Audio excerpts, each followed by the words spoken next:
MMDR act व्यवस्थाटी नुआ आनी दिल्ली सरकार 1,00,000 कोटी टंकार राजस्व आम ओडिशावासी अर्थ जिते राजस्व हरैवाई जाऊँगी से समय वर्तमान सरकार चुप बस कहीं मुख्यमंत्री चुप बीजेपी दलर सांसद माने 20 जन सरकारी दलर सांसद जाइए चुप एवं ए बाबद में मुह खोलुना किंतु एटा जिते पार्लियामेंट रे पारित हैला तापरे आपण माने देखिथिबे अन्य राज्य गुड़िक ए बाबद रे रिएक्शन देइचंदी किबळी भाबरे तांको राज्य गुड़िक क्षतिग्रस्त होउछि ताहारे बीजेपी शासित राज्य मध्य रहिछि उत्तर प्रदेश जदियो खनि खादान तादरे कम अछि तथापि सेतिरे रिएक्शन करछि केरल रहिछि एवं हमर अन्य रिलेटेड माइनिंग झारखंड तो रही स्वाभाविक भाव में मैंने समस्त रिएक्ट कर भाव में राज्य सरकार हरई बस जो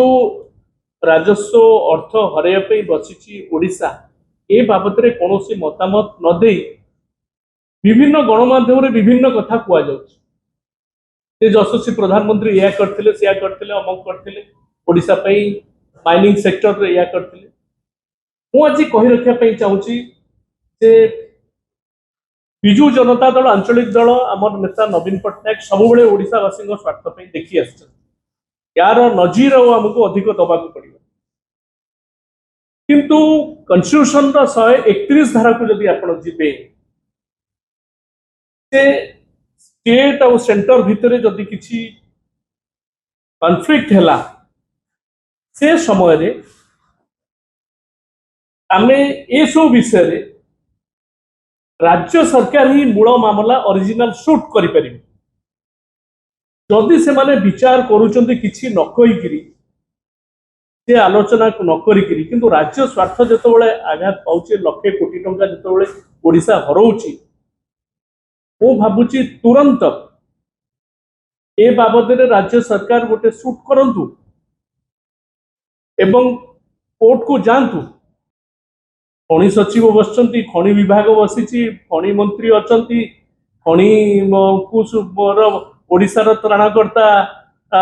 माननीय मुख्यमंत्री अचंती वर्तमान सरकार जे ये एवं सांसद माने अचंती जदि सोरेन गवर्नमेंट 42,000 कोटी टंका आदाय करि पारिला आम सरकार टंकाटे आदाय करि पारना था खनि मालिक पई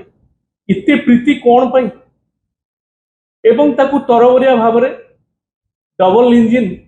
केमती बंद करेंगे सबुदिन ये यशस्वी कार्यक्रम है एवं से बर्तमान पूरापूरी पार्टी बंद जदि आंतरिकता अच्छी ए बाबद रे जदि कथा न कही चुपचाप बसते किसी करेंगे बीजेपी सरकार तुरंत जे जोटा 131 कन्स्टिट्यूशन रे जोटा प्रोवाइड करिछि जो अधिकारता देइछि राज्य को से माने ओरिजिनल सूट रे जान सुप्रीम कोर्ट ओडिशा स्वार्थ पे लड़ाई करो जेबोली भाव में न्यायिक लड़ाई बिजु जनता दल सरकार करितला 2024 रे तार सुफल पाइबा पई जाउतला ओडिशा आउ ये कार्यक्रम को जेबोली भाव में ढिला भाव में नौचंती यार जबरदस्त उत्तर ओडिशावासी देवे आगामी दिन में भोट जिते नेले सेतबेले ओडिशा अस्मिता कथा कहले वर्तमान जिते ओडिशा स्वार्थ विरोध रे नियम पारित करागला दिल्ली दरबार रे सेतबेले दिल्ली रो बाध्यता कही चुप रही गल ये हूँ बीजेपी दल बीजेपी सरकार। धन्यवाद।